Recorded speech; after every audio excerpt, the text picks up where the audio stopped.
দেশের পুঁজিবাজারে স্থবিরতা কিছুতেই কাটছে না। বর্তমান কমিশনের 10 মাসে ঢাকা স্টক এক্সচেঞ্জের প্রধান সূচক কমেছে 1200 পয়েন্টের বেশি। বাজার মূলধন কমেছে প্রায় 50,000 কোটি টাকা। লেনদেন ঘুরপাক খাচ্ছে 200 থেকে 300 কোটির ঘরে। বড় বিনিয়োগকারীদের অনুপস্থিতি ও প্রতিষ্ঠানের ক্রয় ক্ষমতা কমে যাওয়ায় বাজারে তারল্য সংকট প্রকট বলছেন খাত সংশ্লিষ্টরা। ইকরামুল ইসলাম খানের রিপোর্টে বিস্তারিত। 250-টিরও বেশি ডিজাইন অপশন নিয়ে ওয়ালটন স্মার্ট ফ্রিজ, বোঝে আপনার প্রয়োজন। বিশ্ববিদ্যালয়ের শিক্ষার্থী থাকা অবস্থায় 1994 সালে ঢাকার পুঁজিবাজারে লেনদেনে যুক্ত হন বোরহান উদ্দিন খান। দীর্ঘ 3 দশকে বাজারের বিভিন্ন উত্থান পতন দেখলেও বর্তমান সময়ের মতো এত শোচনীয় অবস্থা দেখেননি। জানালেন, বর্তমান কমিশনের একের পর এক সিদ্ধান্ত বাজার ছাড়া করেছে বিনিয়োগকারীদের, যারা টিকে আছেন খুইয়েছেন অর্ধেকের বেশি পুঁজি। আমাদের যেখানে 100% ইকুইটি গত 10 মাসে আমাদের সেটা 30% চলে আসছে, 70% নাই। আর যারা লোন নিয়েছিল তাদের ইকুইটি তো মাইনাস হয়ে গেছে, অনেককেই আপনার ফোর্স সেল করে দেওয়া হয়েছে, হ্যাঁ, অনেকেই নিঃস্ব হয়ে গেছে।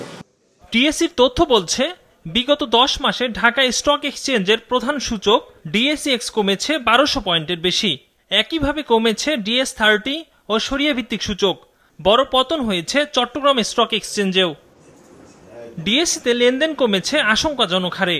গত 1.5 মাস ধরে লেনদেন ঘুরপাক খাচ্ছে 200 থেকে 300 কোটির ঘরে, যা গত 1.5 দশকে হয়নি, এমনটাই বলছেন খাত সংশ্লিষ্টরা।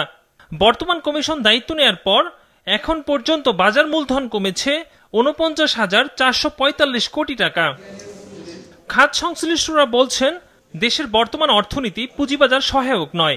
ব্যাংকের উচ্চ সুদহার, মূল্যস্ফীতি, বন্ডের সুদহার অত্যাধিক হওয়ায় বিনিয়োগকারীদের সেদিকে ঝোঁক বেশি। এছাড়া বড় বিনিয়োগকারীদের অনুপস্থিতি ও প্রাতিষ্ঠানিক ক্রয় ক্ষমতা কমে যাওয়ায় বাজারে তারল্য সংকট প্রকট মত সংশ্লিষ্টদের। এখন একটা এক্সিস্টেন্সের অবস্থানে আমরা আসছি যে আমরা whether will exist or will not exist.